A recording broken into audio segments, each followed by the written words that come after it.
Deesa Patan highway પર આવેલ ભોપાનગર પાસેની રેલવે ફાટક લોકો માટે માથાના દુખાવા સમાન બની ગઈ છે। અહીં દિવસભર હજારો વાહનો આ માર્ગ પરથી પસાર થાય છે, પણ વારંવાર ફાટક બંધ થઈ જતા બંને તરફ વાહનોની લાંબી કતાર લાગી જાય છે। ડીસા પાટણ હાઈવે પરથી પસાર થતા હજારો વાહનો ચાલકો ભોપાનગર પાસે રેલવે ફાટક પર સર્જાતી ટ્રાફિક સમસ્યાથી પીડાઈ રહ્યા છે। ઘણી વખત અકસ્માત કે મહિલાઓને ડિલિવરી માટે લઈ જતી ઇમરજન્સી એમ્બ્યુલન્સ પણ ફાટક બંધ હોવાના કારણે ટ્રાફિક જામમાં ફસાઈ જાય છે, તેથી સારવાર માટે જતા લોકોને વધારે તકલીફ ભોગવવી પડે છે। આ માર્ગ પરથી રોજના હજારો વાહનો અવરજવર કરે છે, પરંતુ દિવસમાં અનેક વખત આ રેલવે ફાટક બંધ થયા બાદ જે ટ્રાફિક જામ થાય છે તેના કારણે લોકો તેમના ધંધાના સ્થળે પહોંચી શકતા નથી અને સાંજે છૂટ્યા બાદ ઘરે પણ સમયસર પહોંચતા નથી, જેના કારણે તેમના ધંધા રોજગાર ઉપર માઠી અસર પડે છે। ત્યારે ડીસાના ચૂંટાયેલા ધારાસભ્ય સરકારી અધિકારીઓ આ ફાટક પર ઓવરબ્રિજ બનાવી લોકોની મુશ્કેલીઓ દૂર કરે તેવી સ્થાનિકો અરજ કરી હતી। ડીસાથી દરરોજનું અપડાઉન છે મારું, ડીસાથી વાગડોદ, અને છેલ્લા 25 વર્ષથી મારું અપડાઉન છે। પણ આ ફાટકનો જે પ્રશ્ન છે જૂના ડીસા અને ડીસા વચ્ચે, એ પ્રશ્ન છેલ્લા 12 મહિનાથી બહુ જ હેરાન પ્રશ્ન છે।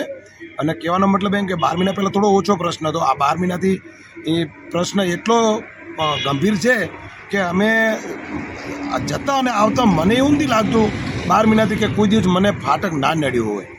અને બીજું કહેવાનો મતલબ કે ફાટકનો પ્રશ્ન એવો થાય છે કે સામે લાઈન અને આ લાઈનમાં પહેલે પ્રથમ તો અહીં પોઈન્ટ મૂકવો જરૂરી છે પોલીસનો, 24 કલાક મૂકો તો સારું કહેવાય।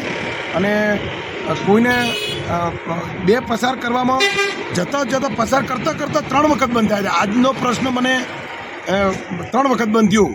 અને બીજું વધતા કે અહીંથી રજા આપે ડીસાવાળા દવાખાને જવા માટે પાટણ યોગ્ય છે, તો પાટણ ડીસાથી રજા આપેલું દર્દી હોય, રાજસ્થાનથી હોય, થરાદ વાવથી હોય, તો એ દર્દીને જતાં જો અડધો કલાકનો ટાઈમ આપેલો હોય તો અડધો કલાક નહીં પણ કલાક અહીં વીતી જાય છે। તો કહેવાનો મતલબ કે લાગતા વળગતા તંત્રને મહેરબાની કરીને આ સોલ્યુશન કાઢવા વિનંતી છે। અને મારા જેવા તો કેટલા હેરાન થાય છે, કેટલા દર્દીઓ પણ હેરાન થાય છે। કોઈને ગાડી પકડવાની, કોઈને બસ પકડવાની હોય, કોઈને એક્ઝામ હોય, વિદ્યાર્થીઓ હેરાન થાય છે, કોઈ કામ કરવાવાળા શ્રમિક વર્ગ હોય એ પણ હેરાન થાય છે। એટલે જનતા મૂળ હેરાન થઈ રહી છે, અને આ જેવો પ્રશ્ન સોલ્વ કરવા વિનંતી।